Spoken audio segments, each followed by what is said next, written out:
catlovedreamingpete.com. It's 4:22 in the morning. I have to go to sleep. I have to turn this off, actually. Even though I'll be in the dark. I just wanted to capture some thoughts about this old show called Switched at Birth that I was watching. And then it was like getting, like every season was getting worse. I might actually have some light. It's like terrifying light. Lower it. Whoops. Alright.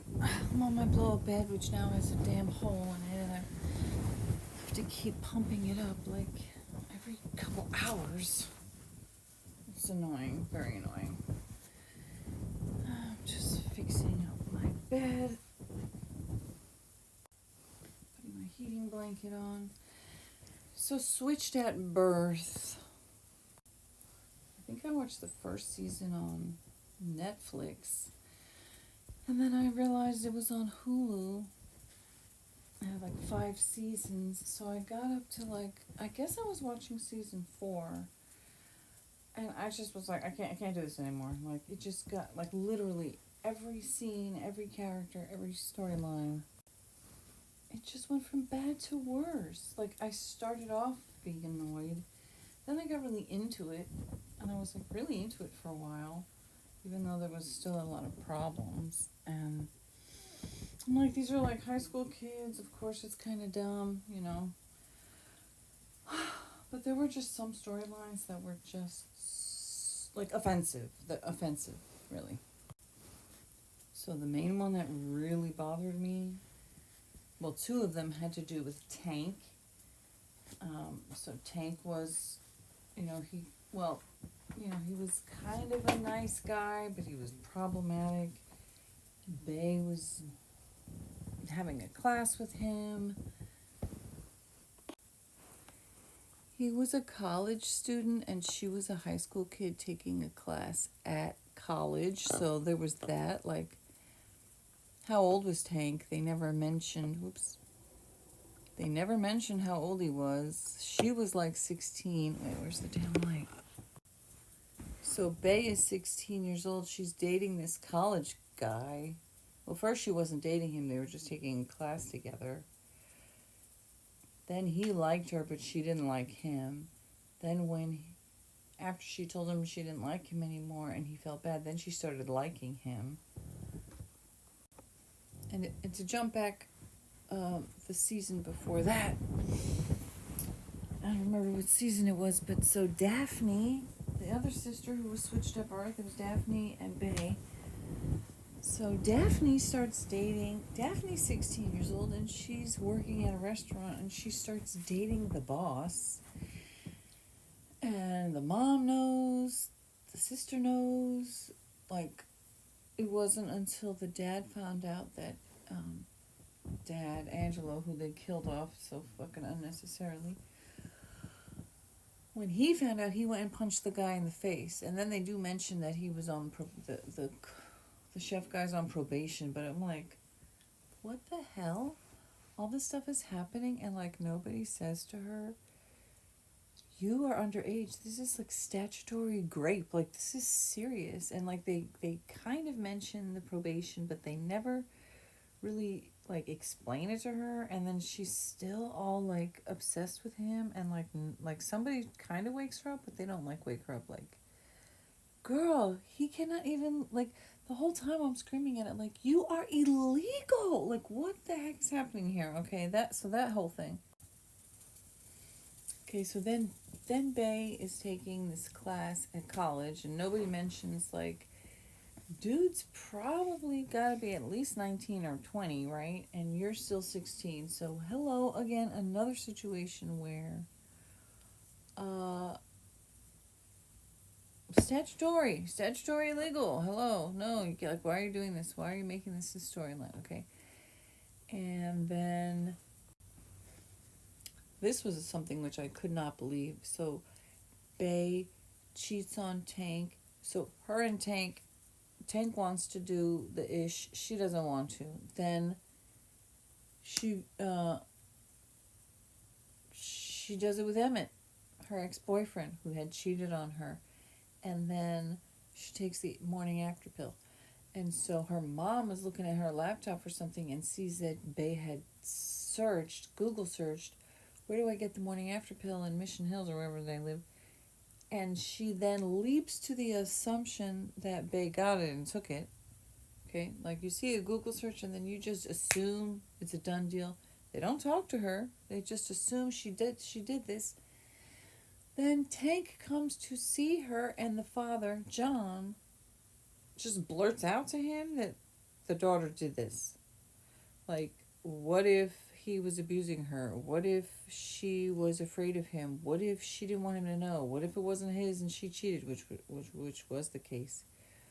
Like, there's all these what ifs, and you're going to tell me that the father is just going to put his daughter at risk?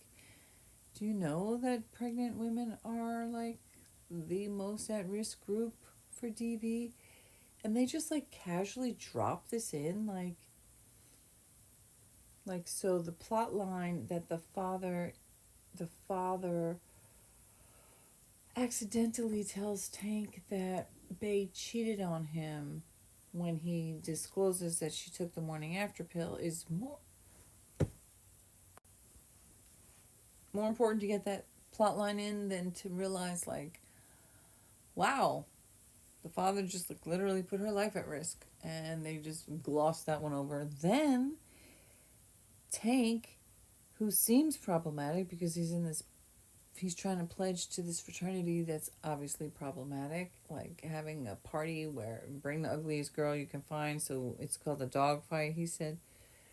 So, but then he quits the fraternity to be with her, but she doesn't want to be with him now, and so that kind of devastates him. But then he says something like, well, you brainwashed me, like, so it's like, okay, he's kind of problematic, but then he ends up being, like, kind of cool, and they're friends, and then she's mad at Emmett, and then she goes to this party with him, and she gets super drunk, and they're playing this game where she's sitting on his lap, and she's, like, literally all over him. She's, like, all over him the whole night, and then they go, and she lays down in a bed and tells him to come and get in the bed with her, and then in the morning she wakes up, and she sees her clothes, and she's like, I don't remember it. And then the thing that I thought was so gross was, like, then they turned around and they basically said it was SA.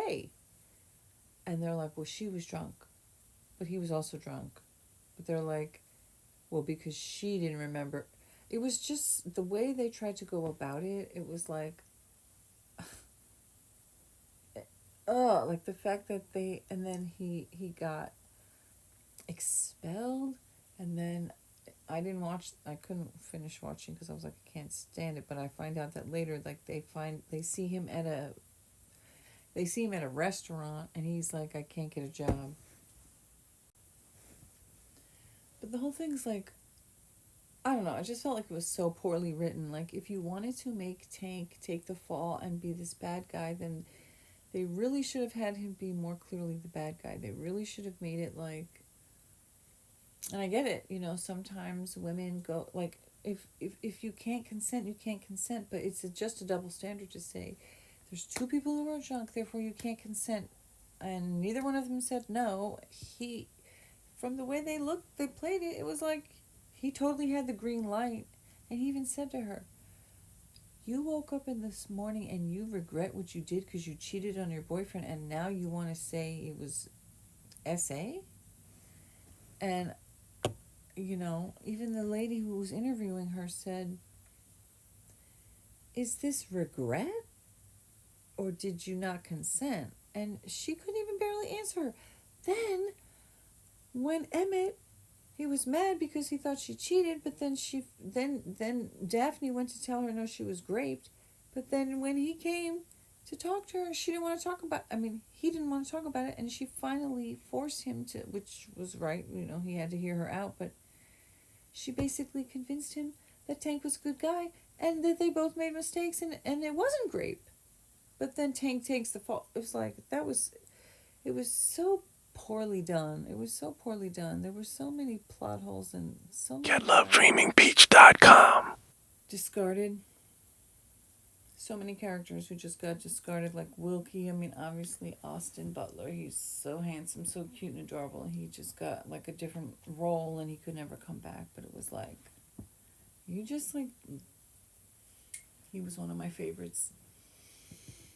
And the way they had Bay and Emmett go down, it was just so unnecessarily tragic. Like they broke up and they got, he cheated on her. That was so devastating. And then they were apart for like, it was like we got so used to, I got used to them being apart. Then they get back together, just for her to.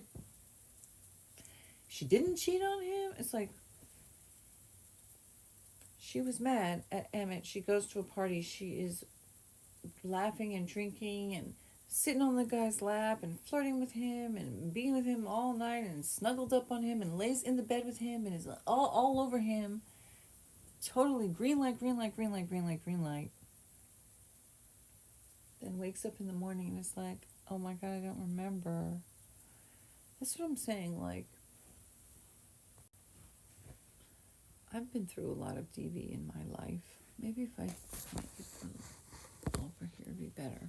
Put the words over there. I've been through it. A few weeks ago, my sister was doing a thing, selling her jewelry at this place. There was going to be a whole bunch of people selling various things.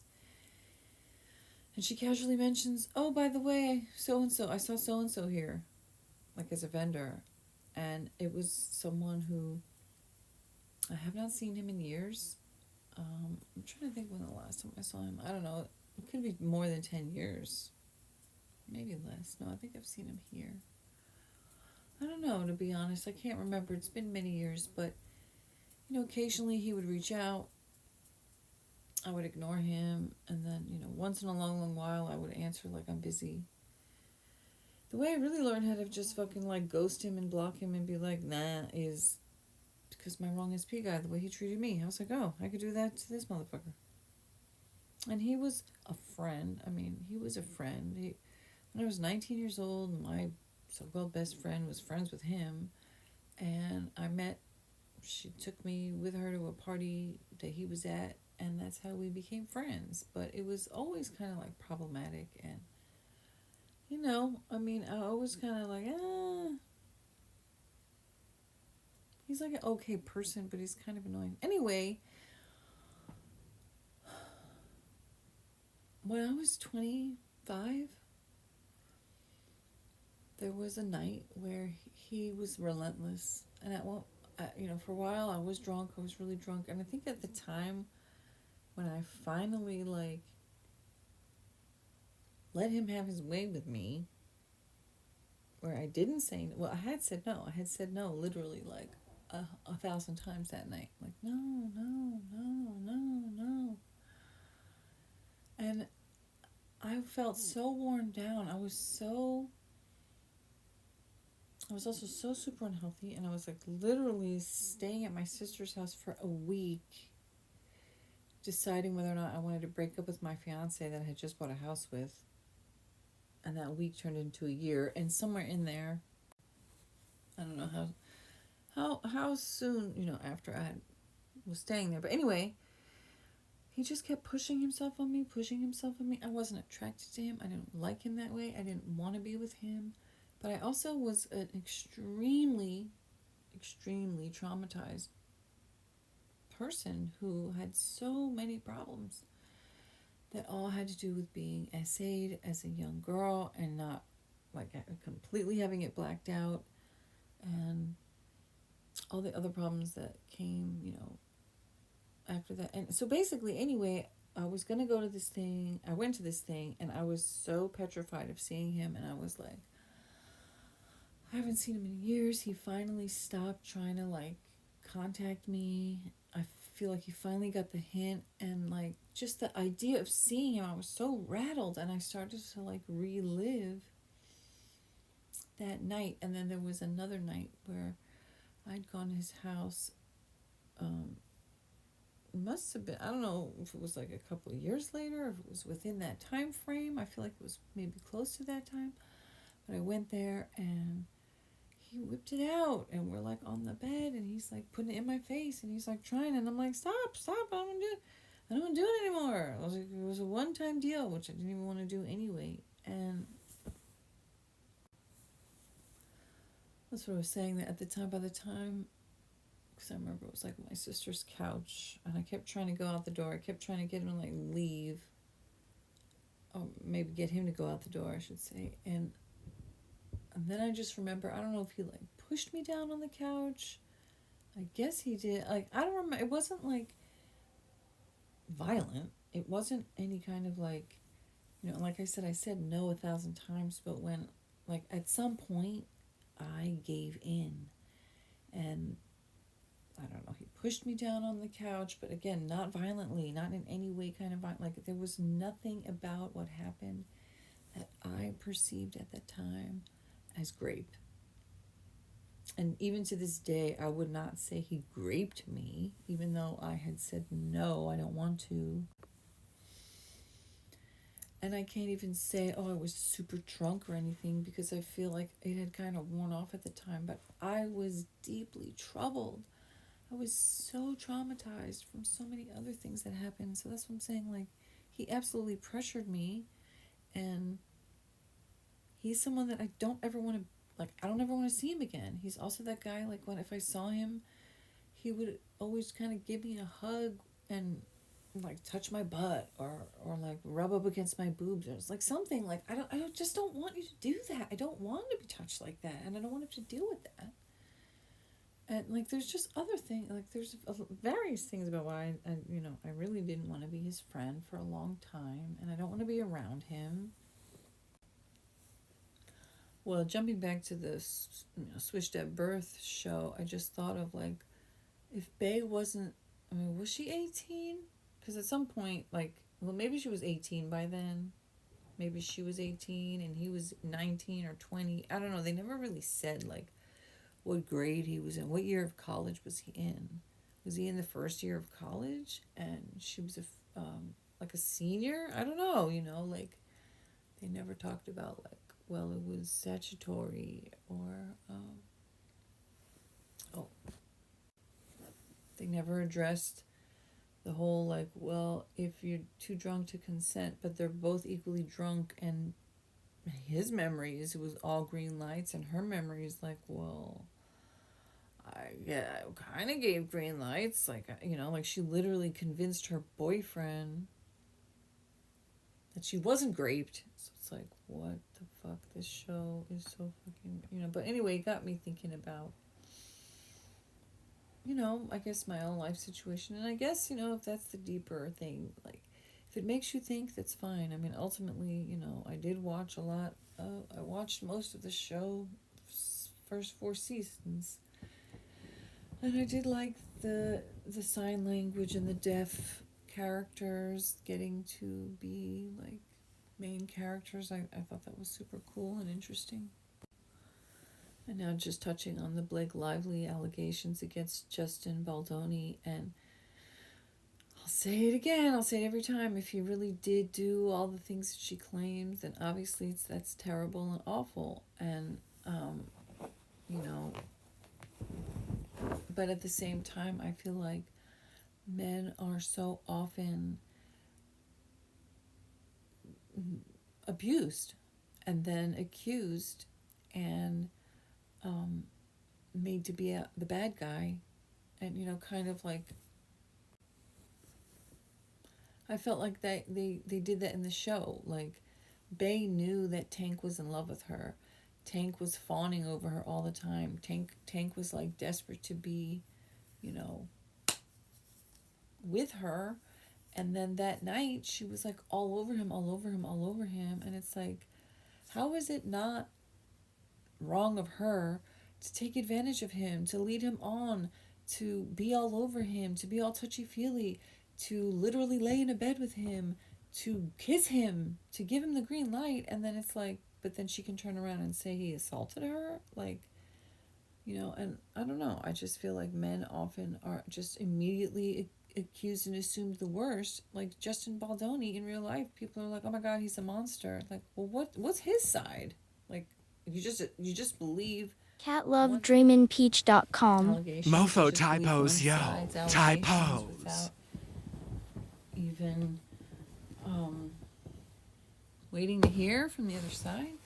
You see a few screenshots of some text messages, and you assume that you know all the context, the content, and the context. Like, again, like with Johnny Depp's text messages about Amber Heard, and when you take them out of context of everything that they'd been through, everything she had done to him, everything she accused him, all the lies, all the horrific abuse that she put him through, and he was justified in what he said, and it was true.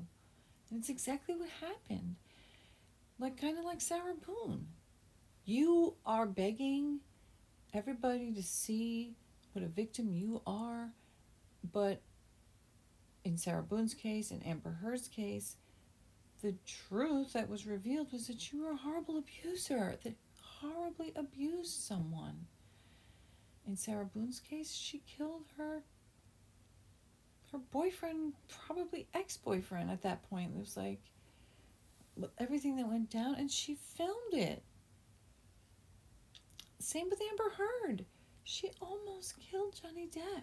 Like, she abused him so terribly, and she recorded a lot of it, and it was like she thought that was going to show how he abused her, but it's like, oh my God, girl, this is you abusing him. How do you not see that?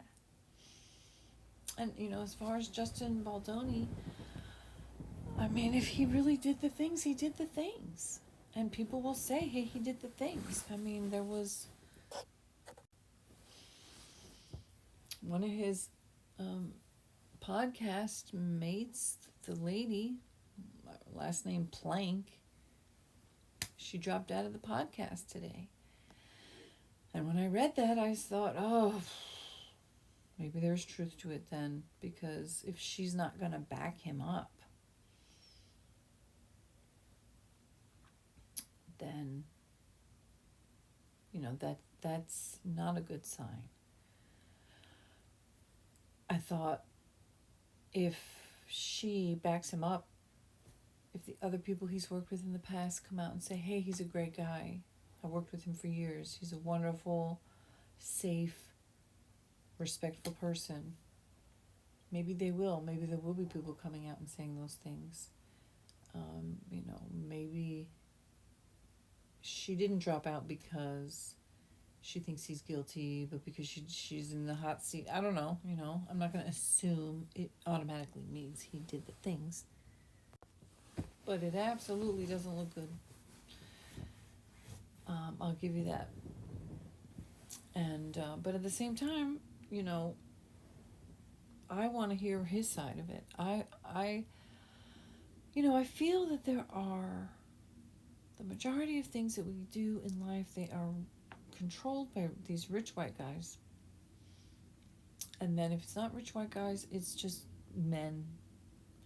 And men have advantage and privilege and systemic affirmative action in their favor.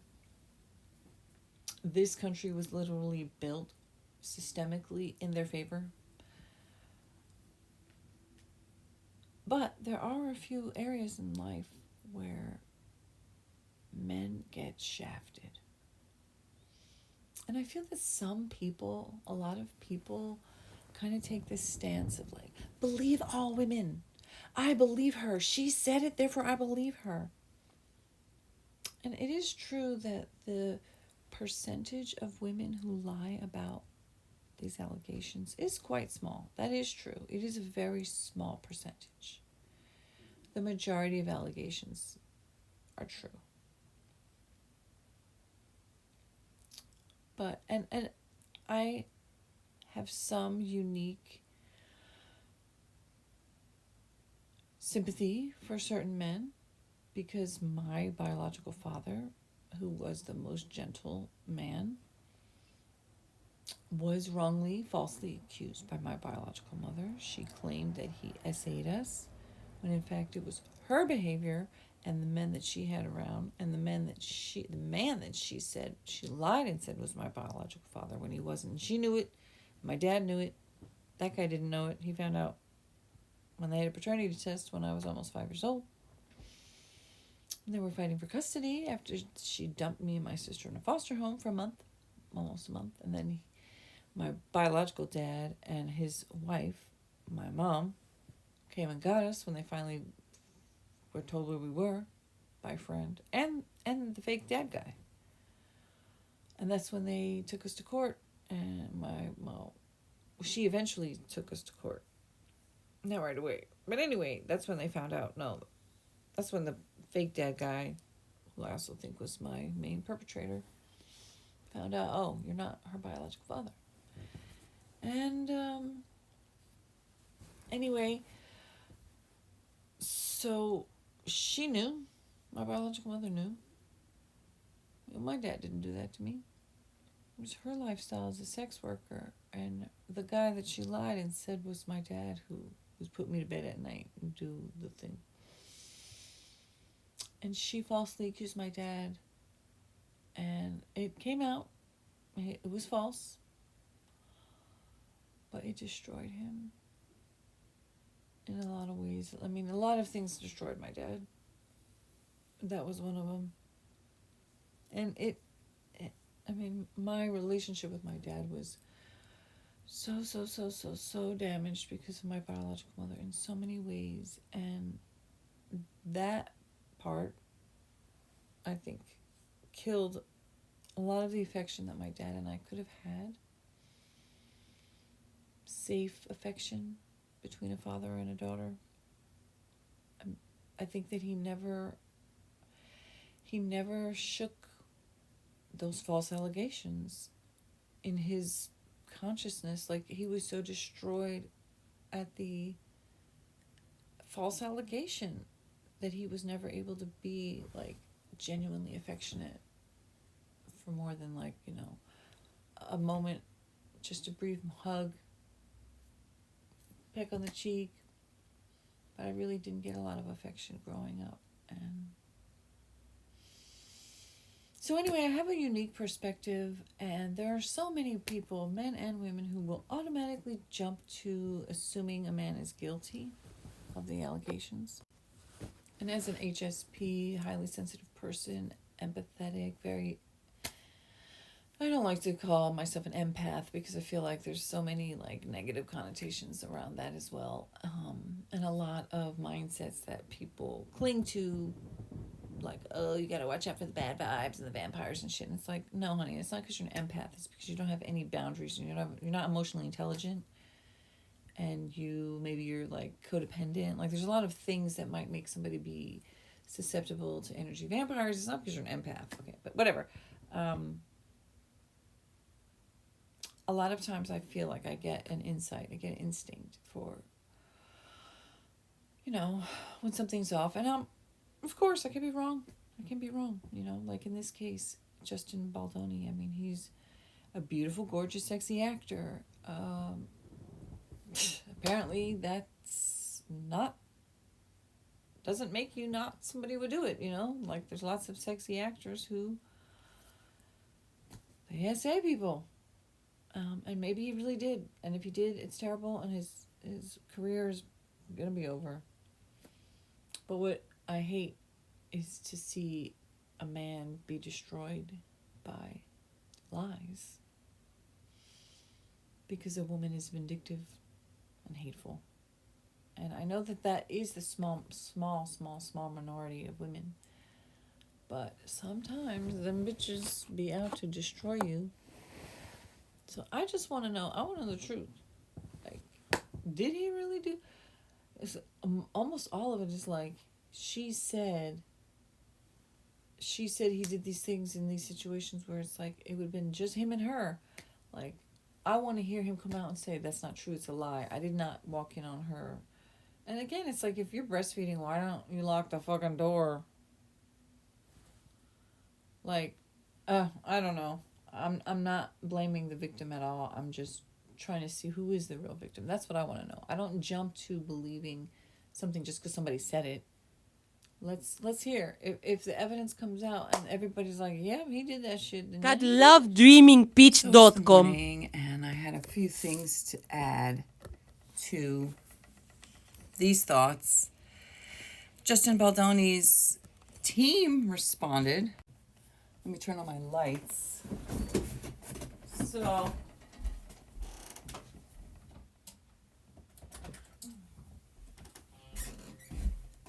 So it's he said, she said at the moment. Although, like I said last night, Justin's co-star, well, not co-star, co-podcaster, Plank, what was her name? Liz Plank. So it says, Justin Baldoni's Man Enough co-host Liz Plank quits. She's distancing herself from her podcast co-host Justin Baldoni following the allegations that he's faced from Blake Lively. And that's very unfortunate, and that doesn't bode well for him. Does it mean that she knows something more? Does it mean that she's just, ditching him in his time of need? I don't know. I find it sad. I'm going to look over there to read on my computer. Justin Baldoni's lawyer slams Blake Lively's smear campaign claims. Brian Friedman reportedly denied Justin Baldoni's team implemented a campaign to harm It Ends With Us co-star Blake Lively's reputation and criticized her for publishing private correspondence.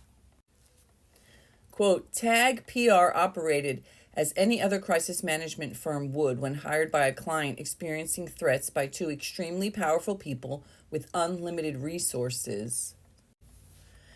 Ryan Reynolds has an estimated worth of $350 million, according to Celebrity Net Worth. Blake Lively is worth an estimated net worth of around $30 million. Let's see, it says their house is $7.5 million.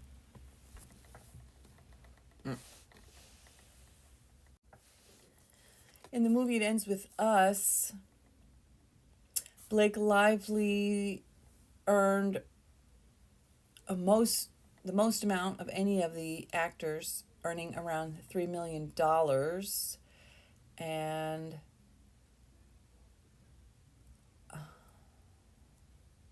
Justin Baldoni as Ryle Kincaid made about $320,000. Brian Sklenler as Atlas Corrigan, $300,000, and then the other people, Jenny Slate, $250,000, Hashim Mingha, $110,000, $80,000 for Amy Morton, Isabella Ferrer, $85,000, Alex N something, $60,000. So she got $3 million. So $320,000 is just about 10% of $3 million. So she made 90% more salary than him. Jennifer Abel gives her side to those bombshell internal messages and maintains Lively's, quote, incredibly difficult team were the real aggressors. Let's see what she said. Quote, what the cherry-picked messages don't include, although not shockingly, as it doesn't fit the narrative, is that there was no smear implemented, Abel wrote. No negative press was ever facilitated, no social combat plan, although we were prepared for it, as it's our job to be ready for any scenario. But we didn't have to implement anything because the internet was doing the work for us. Sure, we talked about it, contemplated if we needed certain things, flagged accounts that we needed to monitor, worked with a social team to help us stay on top of the narrative so we could act quickly if needed. And yes, we rejoiced and joked in the fact that the fans were recognizing our clients' heart and work without us having to do anything but keep our heads down and focus on positive interviews for our client. Abel continued, as the texts show, we sophomorically reveled and again joked privately to each other about the internet's feedback to the woman whose team was making our lives incredibly difficult over the course of their campaign. I'm human. The long hours, months of preparation on top of my day-to-day scope. It felt good to see that although we were prepared, we didn't have to do anything over the top to protect our client. She then explained what she meant by claiming Lively's team was making their lives incredibly difficult. Quote, I was notified at the start of the marketing campaign that the opposing team had been planting horrible stories about my client as a fail-safe if my client did not comply with the demands set forth for the campaign, which is why we brought on a crisis team, as it's not something that I do. My sole job was to put together interviews, screening opportunities, and speaking opportunities for my client in support of the film, a standard scope of work. I did my job. Now, what kind of woman would work against another woman who was a victim of all the things being claimed? Thanks for asking. After reviewing the evidence, facts, hard proof that countered every single thing that was being claimed and demanded at the start of production, I made a choice to stand by my client of almost 5 years who had dedicated his life to the equal treatment of others, especially women, who had no incidents of negative treatment of others, and who had a wonderful community and team at Wayfarer who all held the same moral fortitude and lived their life accordingly. As representatives, we all have to make a choice. So I did that to the best of my ability and felt good about our efforts. Also on Monday, attorney Brian Friedman, who reps Baldoni, along with Abel and Nathan, started to go on the attack. Quote, TAG PR operated as any other crisis management firm would when hired by a client experiencing threats by two extremely powerful people with unlimited resources. The standard scenario planning TAG PR drafted proved unnecessary as audiences found Lively's own actions, interviews, and marketing during the promotional tour distasteful and responded organically to what the media themselves picked up on. It's ironic that the New York Times, through their effort to uncover an insidious PR effort, played directly into the hands of Lively's own dubious PR tactics by publishing leaked personal text exchanges that lack critical context, the very same tactics she's accusing the firm of implementing. Abel notes that they were not subpoenaed and said, as far as how these messages became public, I had recently left my previous firm, Jones Work, which I was still with during this campaign, with a team who all participated in the campaign and a boss who oversaw and who had access to my work emails and work phone, so you can deduce from that what you will. Friedman said Jones Works was the PR company contractually responsible to promote and protect Wayfarer and Justin. Our investigation has determined that on August 21st, Jones Work utilized a lawyer and security guard to take possession of Wayfarer's confidential information through confiscation of Jen Abel's phone. We are continuing to investigate the use of that confidential information, but demands are being made to Stephanie Jones and Leslie Sloan, and once we obtain the evidence, anyone actively involved in possible connection with this abhorrent conduct will be sued into oblivion. Abel also said in her post, quote, I never thought the day would come when I needed to defend myself with my own peers, but this certainly has been an interesting and devastating, quite frankly, couple of days. Friedman previously released a lengthy statement denying the claims in the filing. Quote, "It is shameful that Miss Lively and her representatives would make such serious and categorically false accusations against Mr. Baldoni. Wayfarer Studios and its representatives as yet another desperate attempt to fix her negative reputation, which was garnered from her own remarks during the campaign and actions during the campaign for the film. Interviews and press activities were observed publicly in real time, unedited, which allowed the internet to Interviews and press activities that were observed publicly in real time and unedited, which allowed for the internet to generate their own views and opinions. These claims are completely false, outrageous, and intentionally salacious, with an intent to publicly hurt and rehash a narrative in the media." So,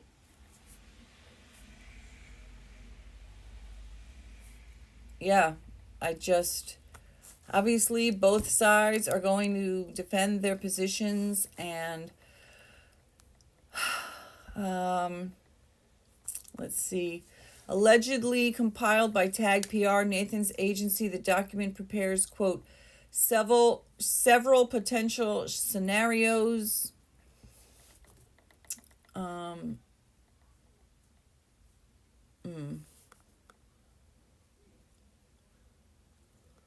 So I just think that it's, people jump to, he's guilty immediately. Oh, she said he did it, he must have done it. And similarly to Amber Heard, Johnny Depp, people believed people believed Amber Heard for 6 years. People believed that Johnny Depp was a horrific monster, and the exact opposite was true. So if Justin is guilty of these things, then he'll pay. But if he's not guilty of these things, he's already paying. And that's the thing that's so egregious to me, is that she made allegations and now he's already suffering. Like, there's no such thing as innocent until proven guilty. There's no such thing as you have a fair chance to put your side out and then we'll determine. No, he's already losing money. He's already losing potential jobs. He's already losing relationships. And, again, I'd like to think that the people who've worked with him would support him if it was true. But just because somebody quit doesn't automatically mean that he's guilty of the things, Similarly with Johnny Depp was dropped by Disney from Pirates of the Caribbean. He lost millions of dollars and jobs and reputation. And in the end, it was all lies. But to this day, some people still think that Johnny did something terrible when he didn't. Except, the terrible thing he did was falling in love with a terrible, evil person who used and abused him and then smear campaigned him and tried to destroy him. Like, she literally tried to destroy him. And I don't know if that's what's happening now. I don't know if Justin is really the person that he's made himself seem to be all these years, or if Blake Lively is really the person that she's made herself to seem all these years. If he's really who he's made himself seem to be, and she's really who she made herself seem to be, then he's innocent and she's a terrible person. And if by some bizarre twist of fate that he's exactly the opposite of who he's spent the last decade building himself up to be, and she's actually the exact opposite of who she spent the last decades building up herself to be, she's not a mean girl, bitch, shallow person who promotes the enslavement of people as a cool aesthetic and is completely tone deaf and got married at a former slave plantation and promotes everything about that's just vile. And instead of promoting help for women who've been SA'd, she's promoting her product, and she's downplaying the seriousness of it, and she's literally insulting DV victims in interviews. So if in this world we're meant to believe that actually these two people who have long-standing reputations and personalities that they have revealed to the world in more than a decade are in fact the exact opposite, the switch, we'll find out, and I'll be flabbergasted, and I'll accept the reality of that. But goddamn, the way it appears to me, ain't that. Time will tell. Hopefully, the truth will be revealed, whatever it is.